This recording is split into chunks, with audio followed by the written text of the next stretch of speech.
Dogs.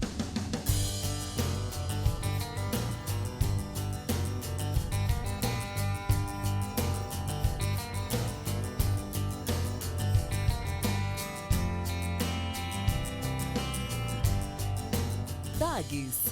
Encante o seu pet com o que há de melhor. Dogs Pet Petiscos para cães e gatos. Temos os melhores e mais inovadores produtos do mercado pet. Seguimos um rigoroso processo de produção que nos dá qualidade e credibilidade. Produzimos para todo o Brasil e diversos países. Acesse nosso site www.dogspet.com e conheça nossa linha completa de bifinhos, ossinhos, molhos, snacks e muito mais. Dogs, o seu pet merece o melhor cuidado.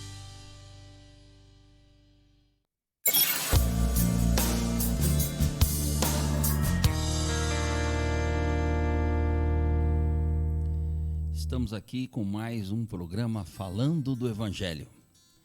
Pois bem, vamos continuar com a nossa abordagem do Evangelho, só que hoje nós vamos parar lá no livro de Gênesis, no início, desde o princípio.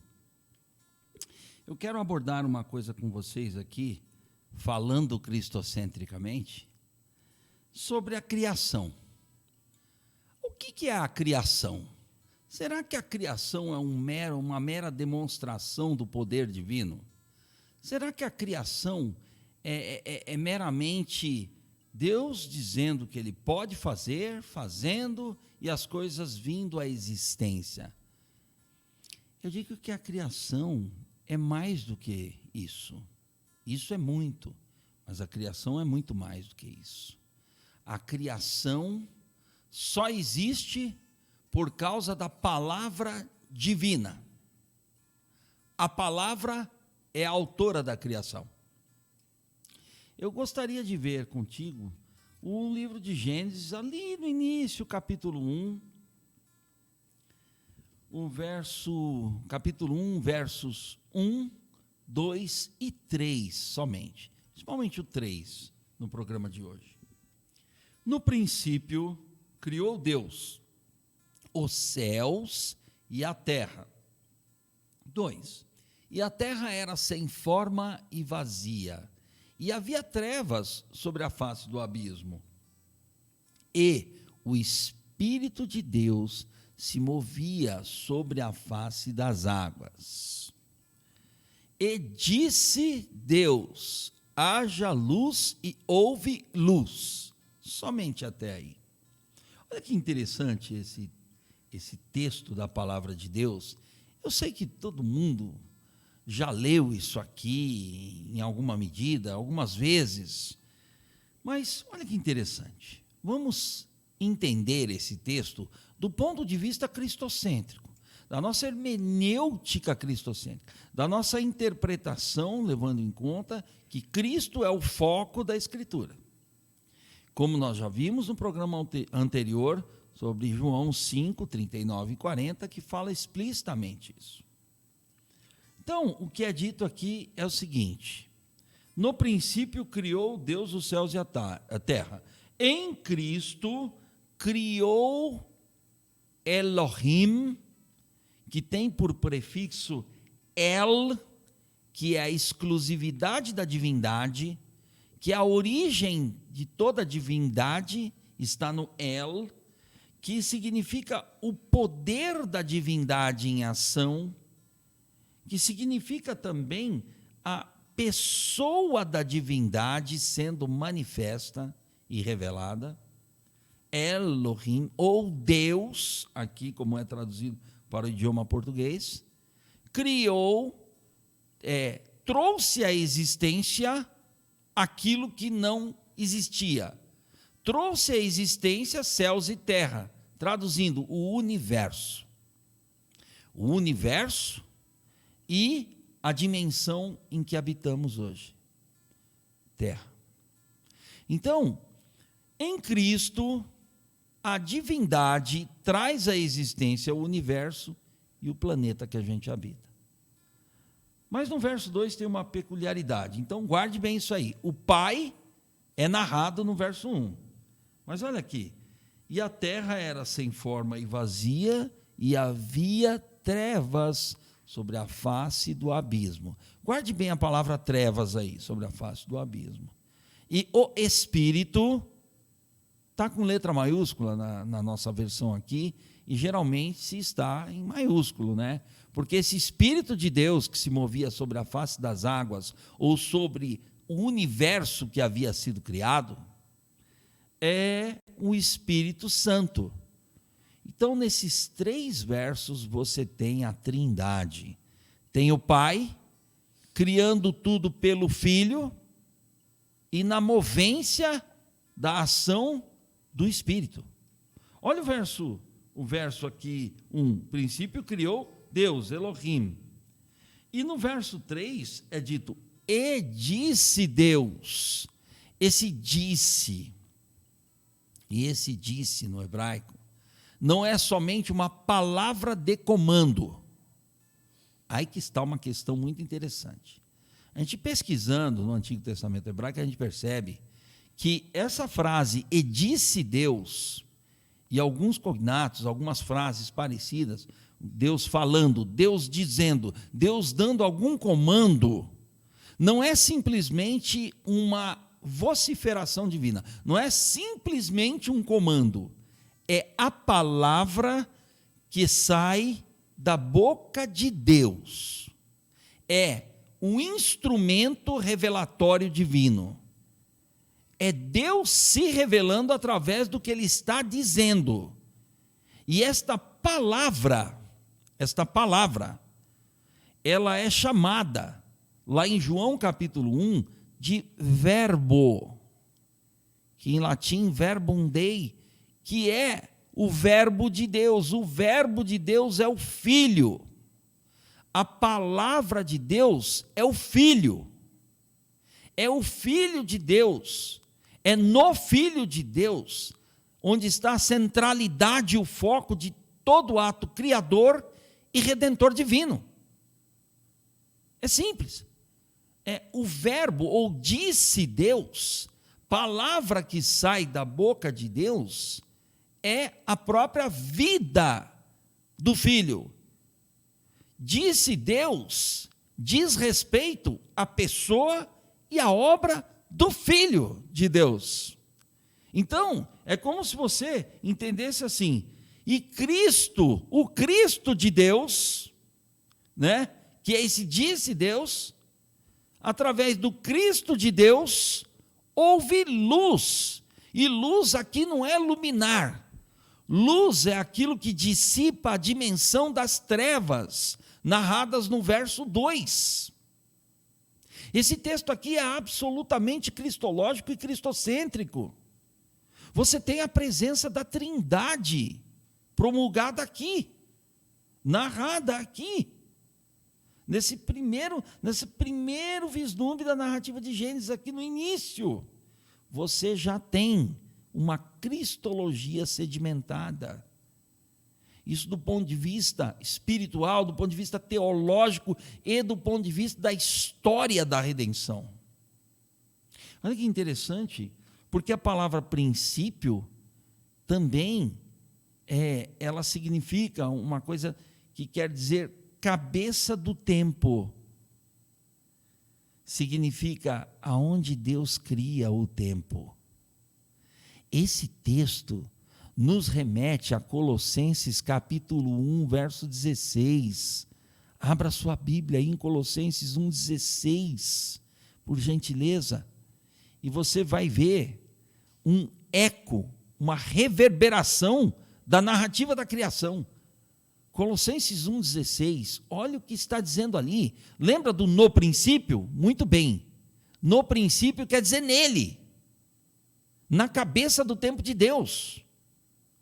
Em Cristo, os hebreus falam Rosh, na cabeça do tempo de Deus.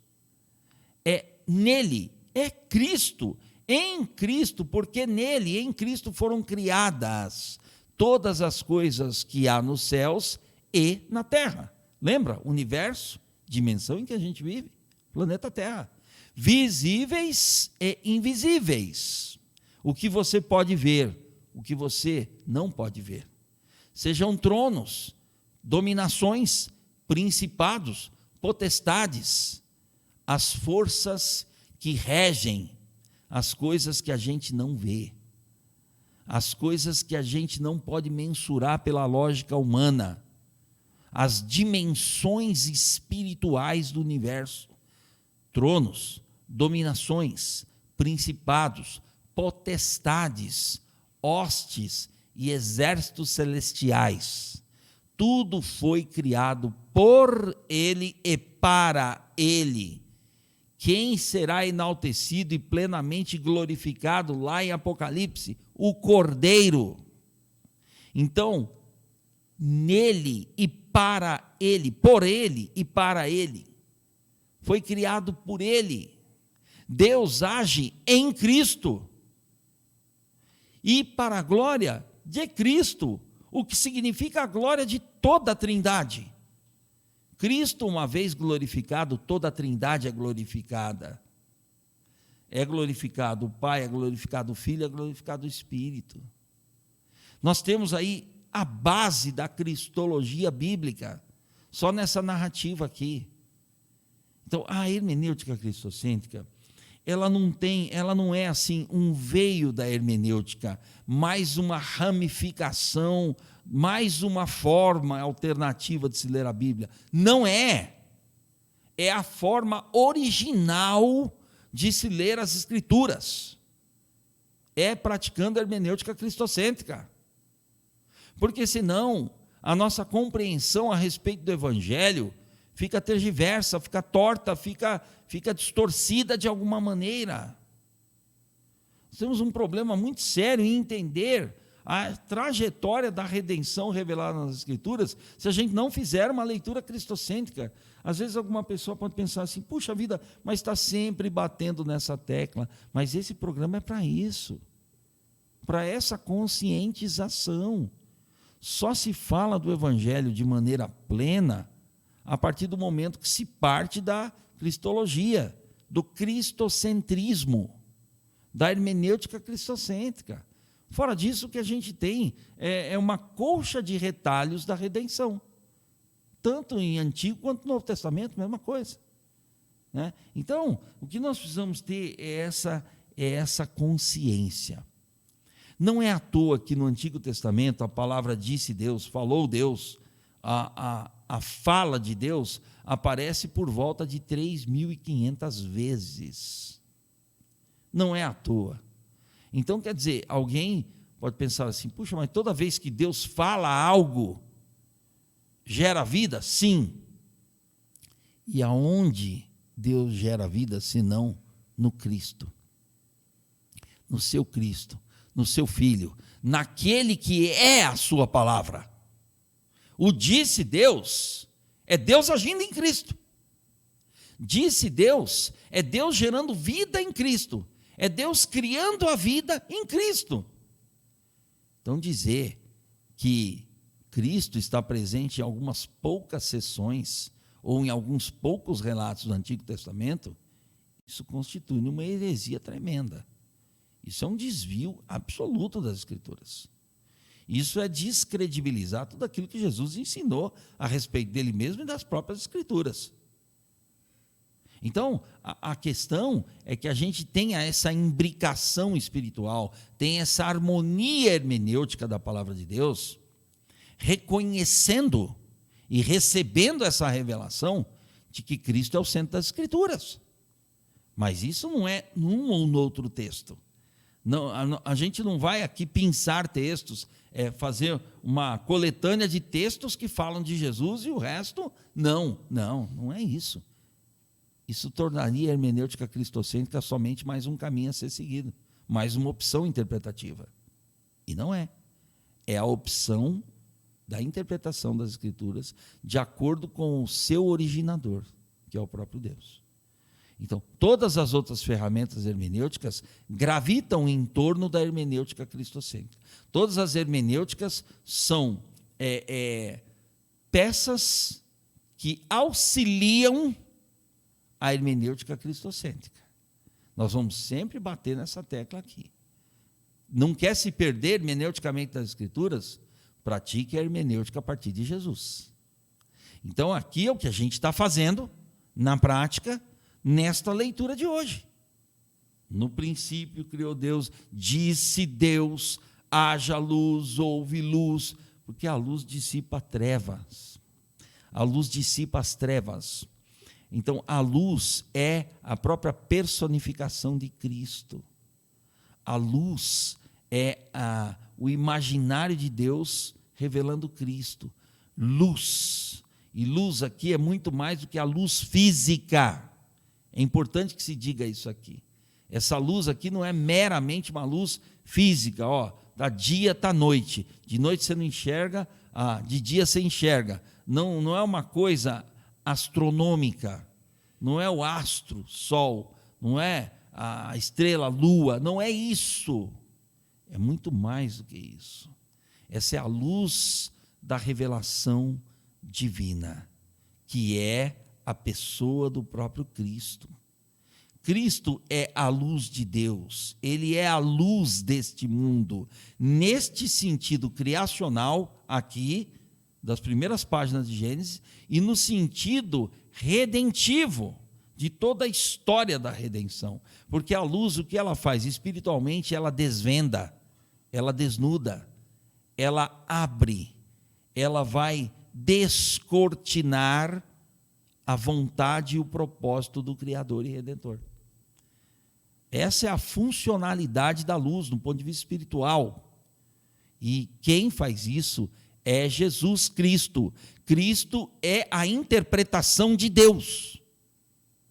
Cristo é o Deus interpretado a nós.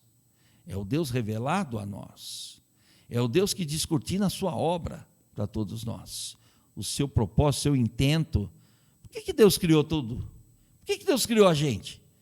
Deus criou tudo para a gente existir. E por que a gente tem que existir? Para se relacionar com Ele. Por quê? Porque Ele é amor. Porque Ele é assim. Porque esta é a essência de Deus. A essência de Deus é ser amor. A movência de Deus é ser redentor. É o Deus que vem em busca da gente. A leitura cristocêntrica das Escrituras nos propicia enxergarmos a Escritura dessa maneira. Anotei a frase de um autor aqui muito profícuo, um autor que me ajudou muito há alguns 15 anos atrás a começar a entender isso. Erich Sauer, é um teólogo alemão que escreveu isso em 1951. O que eu vou ler aqui foi escrito em 1951. Foi editado, traduzido do alemão para o inglês nessa data, porque é anterior a isso. Mas diz assim, o dizer de Erich Sauer, num livro chamado A Aurora da Redenção. Infelizmente não tem em português. Ele diz assim: a história da redenção e a sua relação com o Rei do Universo é absoluta. E ela tem, essa história da redenção, ela tem o Filho de Deus como foco de toda a revelação divina. Gente, tem coisas que a gente precisa ler nessa vida para a gente...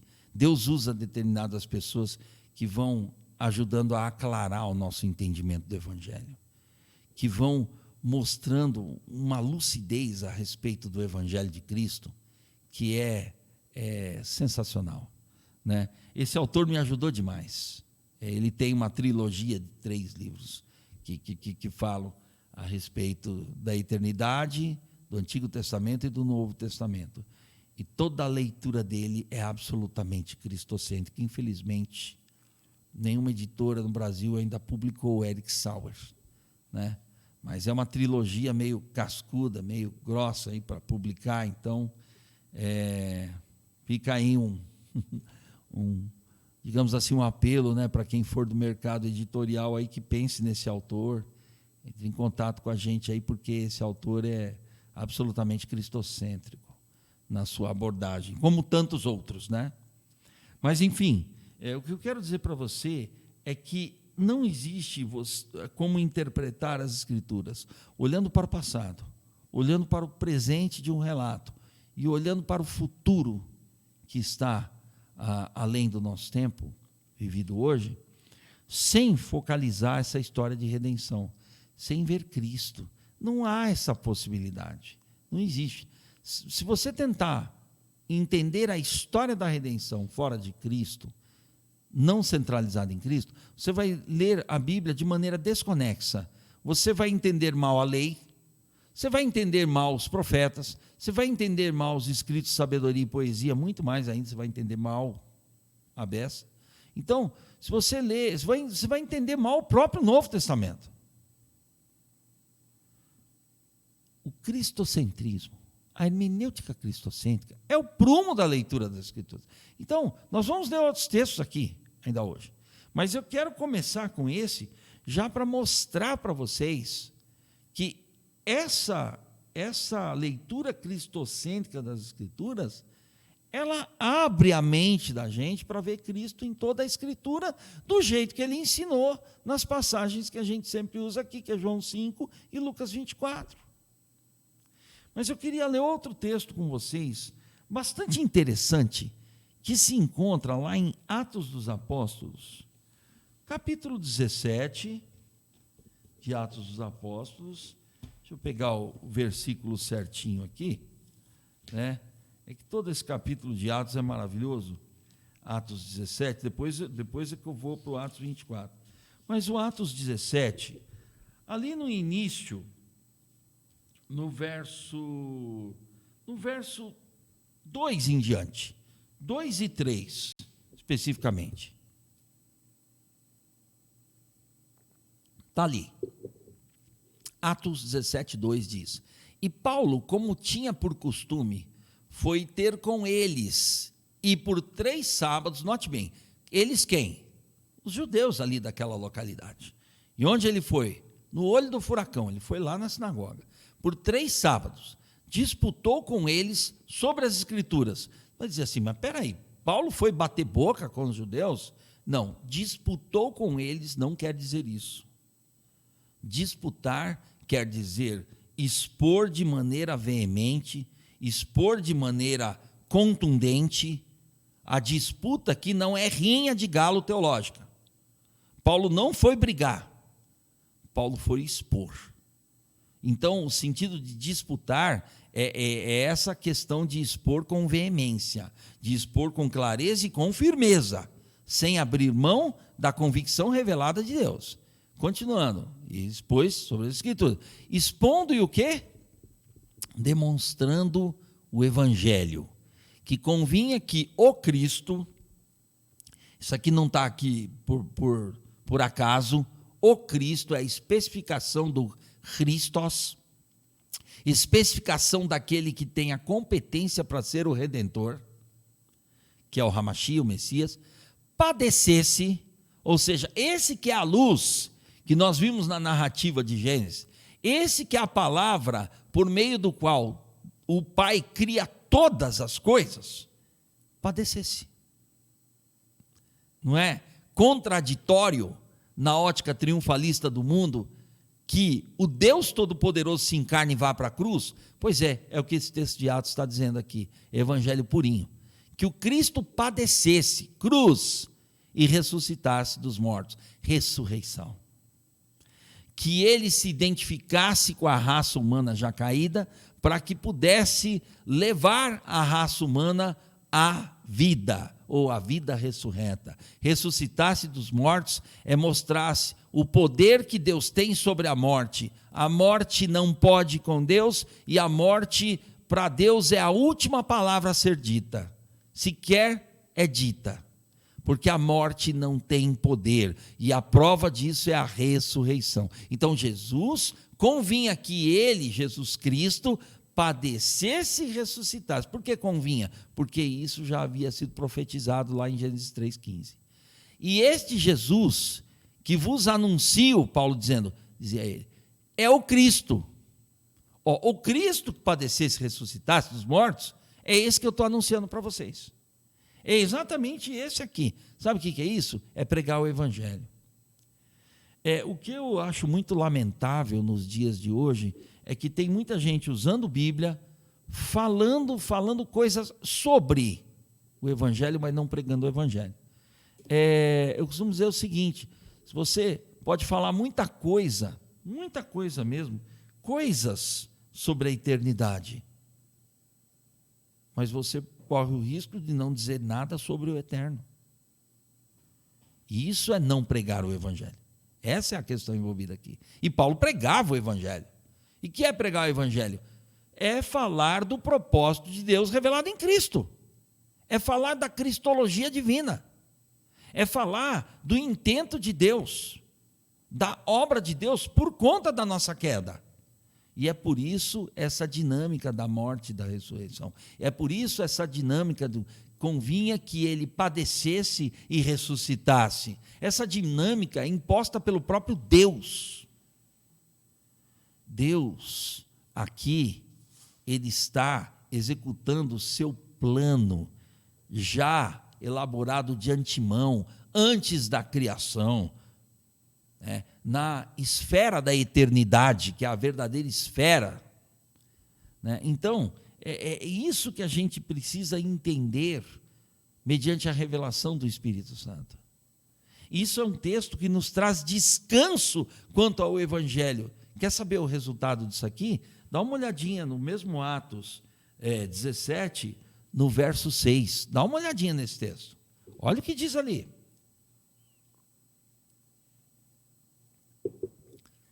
Olha aqui o que o Evangelho causa, gente. Porém, não os achando, trouxeram a Jason e alguns irmãos à presença dos magistrados da cidade, clamando: estes que têm o quê? Alvoroçado o mundo, chegaram também aqui.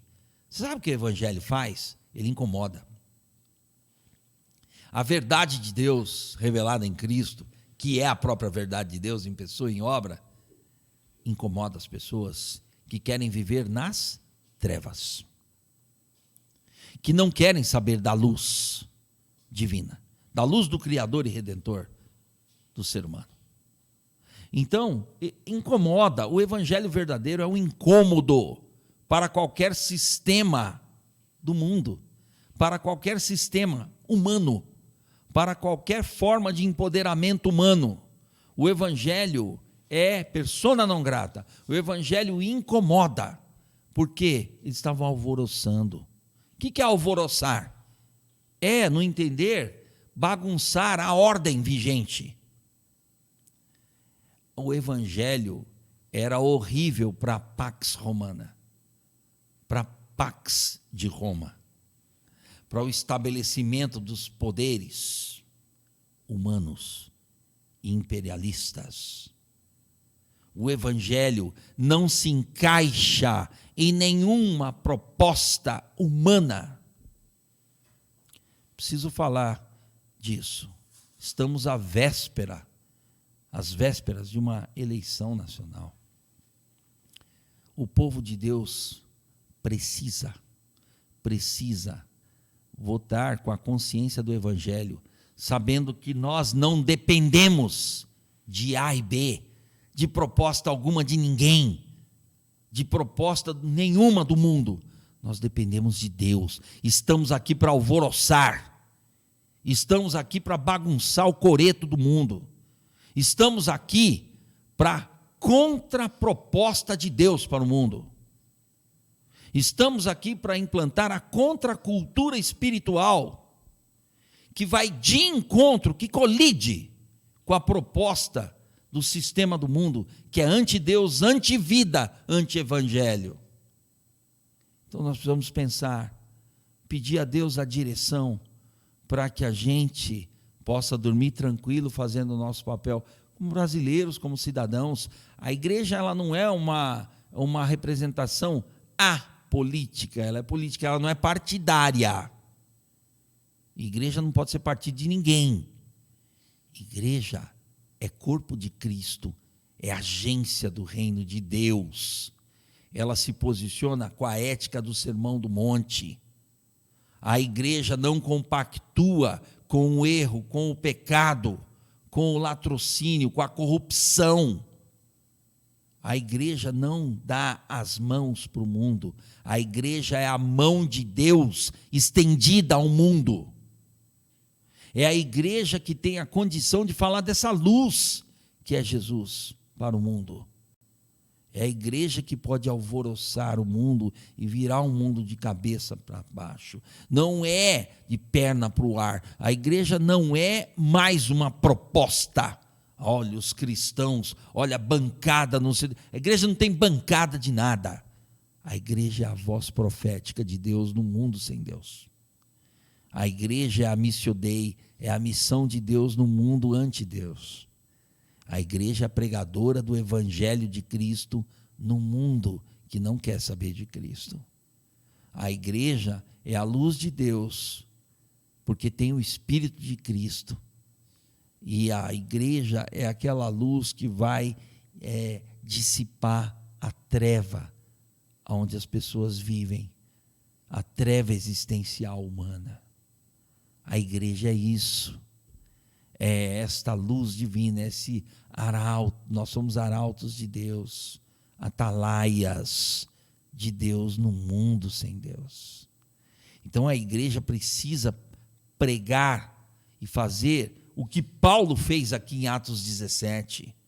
Paulo incomodava, a verdade incomoda. Vamos para Atos 24 aqui. Eu estou usando a metodologia cristocêntrica aplicada a textos das Escrituras, só que eu vou voltar lá para Gênesis, eu estou dando uma passeadinha aqui no Novo Testamento, mas o nosso alicerce está lá atrás.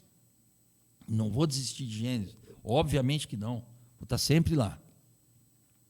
Atos 24, 14. Vamos dar uma olhada nesse texto, olha que coisa.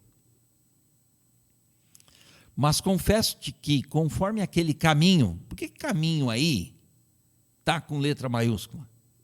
Né? Então, a palavra grega rodós, daí vem rodoviária, rodovia, rodós é caminho. Aquele rodós, né? Aqui chamam seita, ou seja, as pessoas chamam o caminho, que é uma pessoa, de seita. Note bem, como a voz do povo nunca foi a voz de Deus. Assim sirvo ao Deus de nossos pais, crendo tudo quanto está escrito na lei e nos profetas. O que esse texto significa para nós? Olha só que coisa impressionante.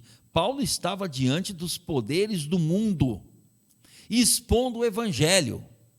Ali no texto do capítulo 17, Paulo estava expondo o evangelho aos expoentes da religião judaica, sinagoga. Ele disputava com eles, ele aclarava a consciência deles, ele tentava abrir a consciência deles na questão do evangelho, sobre o fato do evangelho. Agora, aqui ele está falando perante outras autoridades de cunho romano sobre o caminho. Porque os cristãos eram chamados de o caminho, aqueles do caminho. O que era o caminho? Do Cristo. Cristo era o caminho de Deus e para Deus. Eu sou o caminho, a verdade e a vida. Caminho, né? Egoimi rerodós. Eu sou o caminho. Eu sou aquele em quem você estando, está em Deus. Eu sou o caminho, eu sou a trilha para Deus, eu mesmo. Jesus está dizendo isso. E os primeiros cristãos eram chamados de aqueles do caminho. E ele é muito claro aqui, né? Conforme aquele caminho, ou seja, aquele caminhar, ou seja, aquele cristocentrismo, né? E que chamam seita. Por quem que chama seita? O povo chamava de seita. Porque há uma coisa aqui que me intriga muito. Tem gente que fala que cristianismo é desenvolvimento do judaísmo. Não é desenvolvimento nenhum. Está atrelado historicamente por uma questão de famílias, por uma questão de momentos históricos.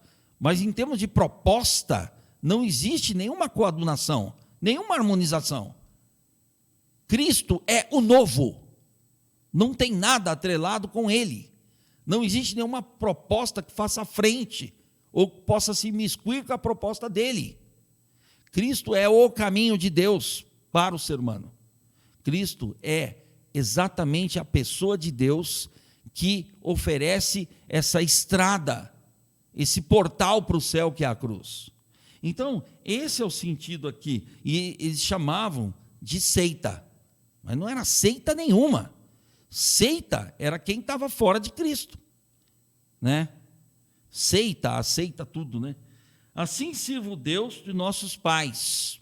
Quem é o Deus dos nossos pais? O Deus dos patriarcas, o Deus da promessa missionária do Evangelho feita lá em Abraão, Gênesis 12. O Deus dos nossos pais é o Deus que criou Adão e Eva, o Deus dos primeiros seres humanos, que os criou para Ele. Mas o pais aqui tem a conotação hebraica, então é a conotação do pai Abraão, Isaac, Jacó, José, que são os patriarcas hebreus, ok? Então, esses falavam do Evangelho antes da encarnação do Evangelho. E eles falavam como? Através da lei e dos profetas. É o que está sendo dito aqui. Gente, a Bíblia inteira é cristocêntrica. Fica até assim, uma coisa muito óbvia, uma obviedade aqui. Cada texto que você discutir nas Escrituras, você vê que tem uma centralização em Cristo. O prumo está na pessoa e obra de Cristo, para você ter um entendimento hermenêutico correto, simples, adequado e transformador desse texto. Fora disso é inventar moda, gente. Fora disso é querer achar pelo em ovo, né? É complicado, tem gente que adora complicar as coisas e trazer aquele ar de complexidade que não diz nada a ninguém, né? Então, o Evangelho é algo muito simples, mas é a coisa mais profunda que existe.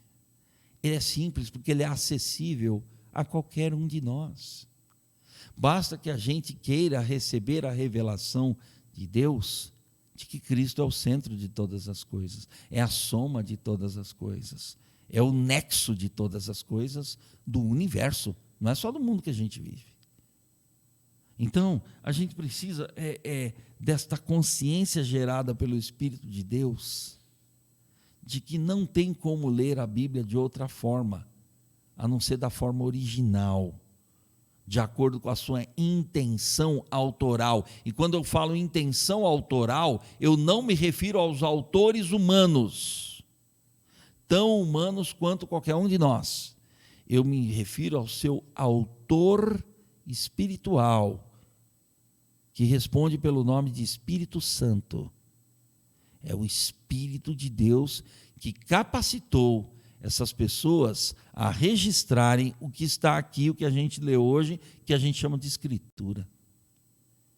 Esse milagre literário foi produzido pelo Espírito Santo e registrado por pessoas ao longo de 15 séculos. Então, não estamos aqui para discussão de historicidade, nós estamos aqui para discussão, para a exposição da questão redentora de Deus. Então, o que eu quero dizer para vocês, voltando lá para Gênesis, capítulo 1, lá para trás. Vamos voltar um pouquinho aqui. Da onde a gente partiu, né? De Gênesis 3, ou Gênesis 1, perdão. Da idade, às vezes, faz a gente errar as coisas, né? O Lipe fica rindo aqui no estúdio. Mas é verdade. É que às vezes, a gente vai passando o tempo, viu? Para todo mundo aí, lê bastante, porque a leitura evita uma série de esquecimentos. Então, mas só que hoje eu tenho que ler 2, 3 vezes a mesma coisa que há 20 anos atrás eu li uma só. Então isso aí acontece, né? Apesar do sorriso que eu estou vendo aqui no estúdio, né? Pessoas rindo, mas é verdade, eles vão chegar no 57 um dia. Mas é isso. A questão é que você, tudo isso para dizer que eu esqueci o texto que ia voltar aqui, mas tá bom. Gênesis 1, se você olhar para esse texto aqui, você vai dizer assim, meu Deus, onde é que está Jesus? Jesus está aqui, prontinho no texto. No princípio, na cabeça do tempo, literalmente. Aonde Deus, na dimensão aonde Deus cria todas as coisas, Deus trouxe à existência todo o universo. E em trazendo à existência todo o universo, houve um conflito, né, que provavelmente está enrustido aqui no verso 2 desse capítulo, que é a questão das trevas, que é essa questão: a terra era sem forma e vazia, havia trevas sobre a face do abismo. Quando Deus cria as coisas, Ele cria de forma perfeita.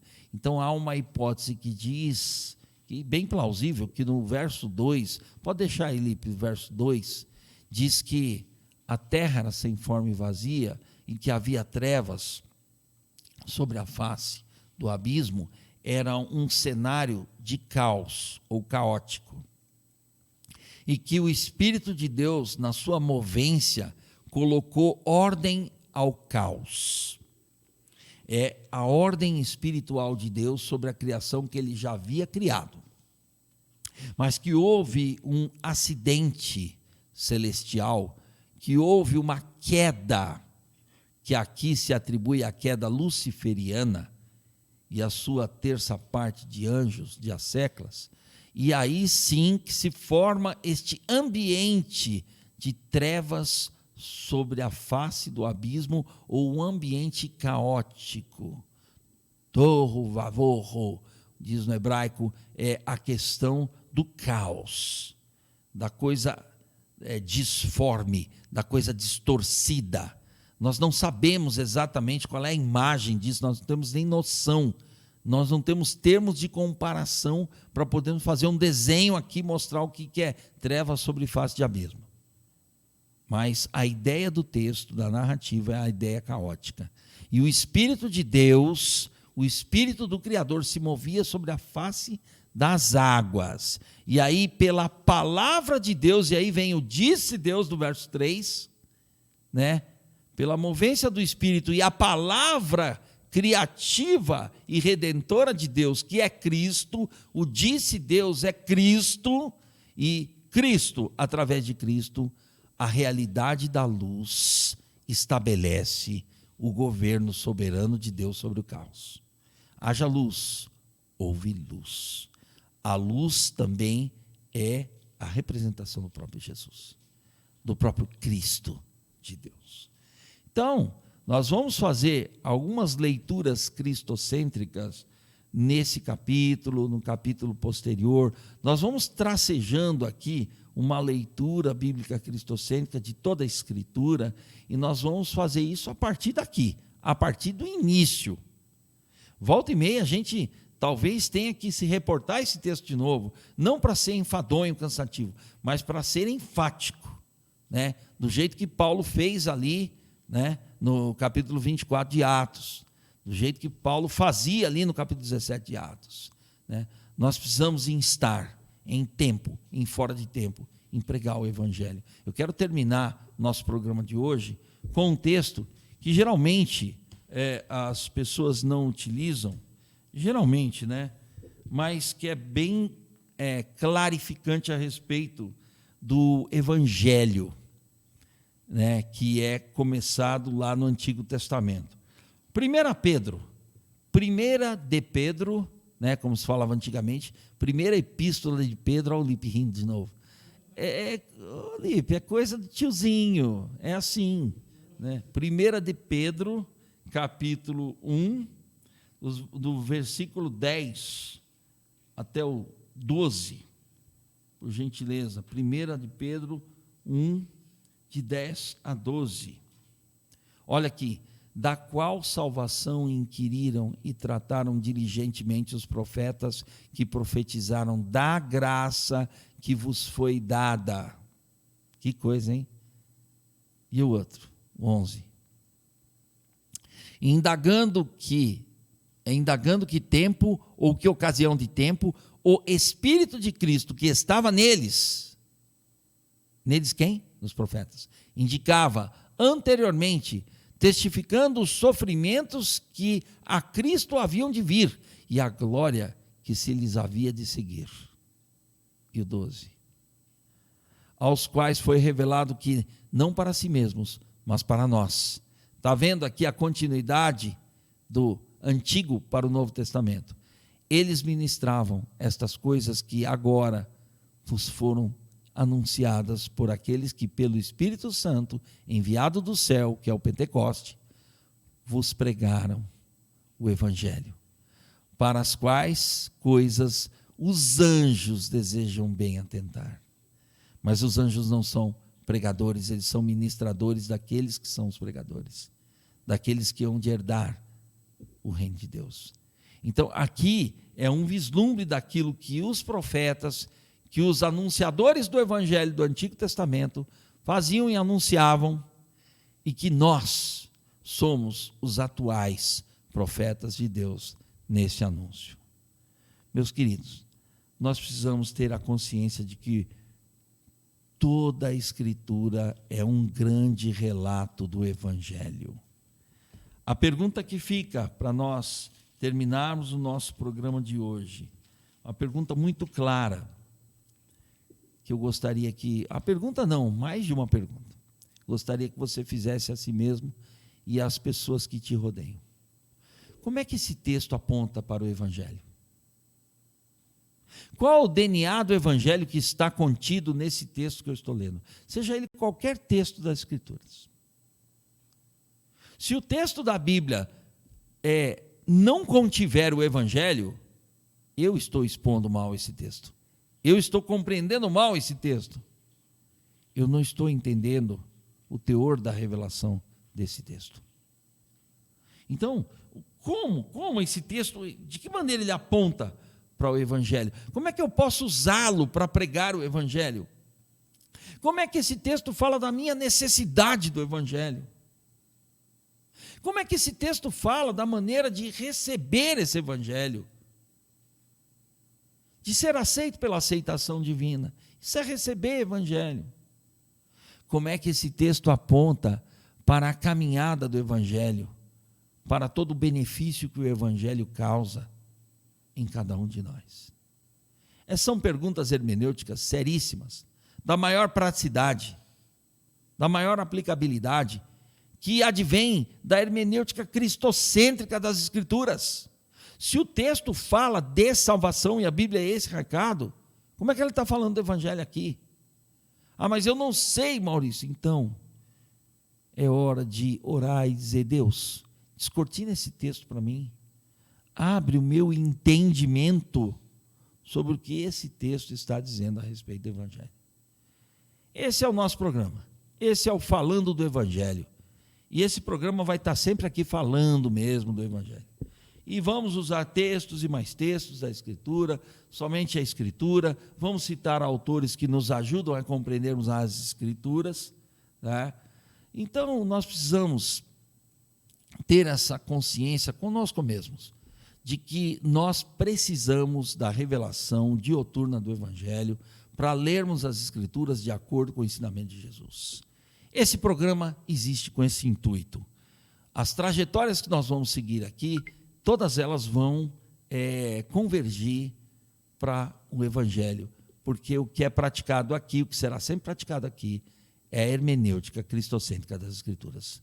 Eu vejo você no próximo programa e que o Senhor das Escrituras, o inspirador verdadeiro das Escrituras, o intérprete das Escrituras, abençoe sua vida, sua família, seu ministério e seus amigos, seus parentes todos, em Cristo Jesus.